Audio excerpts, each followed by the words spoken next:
to juggle her personal and professional life at the biggest moment of her life. Mm-hmm.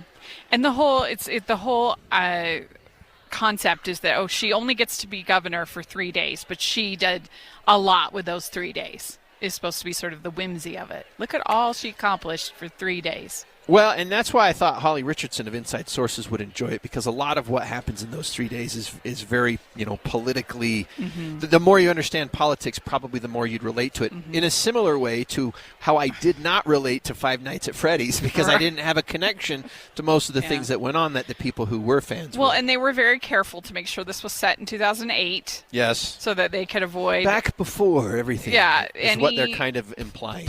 Any current political... comparisons. Yeah, to try not to read it like it's trying to send a message for today. If anything, it's just sending a message like, remember back in the day. Yeah. I actually thought that there were some moments of whimsy. This is written and directed by Simpsons co-creator James L. Brooks. Mm-hmm. And it didn't quite...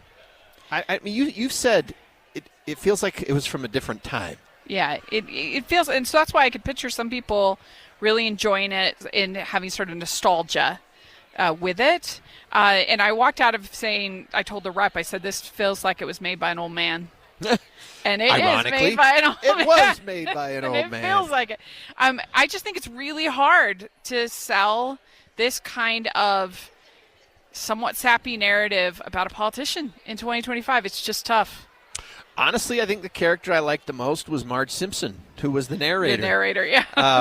It is fun Julie to get Kavner. to see Julie Kavner on screen again. The last movie I remember seeing her in on screen was Forget Paris in 1995. I don't know if she's been on any live movies since then, but it is. She just sort of narrates, and she's sort of the know-everything secretary that keeps everything running. And so there were a couple of moments. Kumail Nanjiani, who plays her driver/security guard, I really like him. I wish he honestly would have got a little bit more time on screen, but I just thought the funny moments were few and far between. And for a comedy, that's the worst thing that can happen. I gave it a C- grade.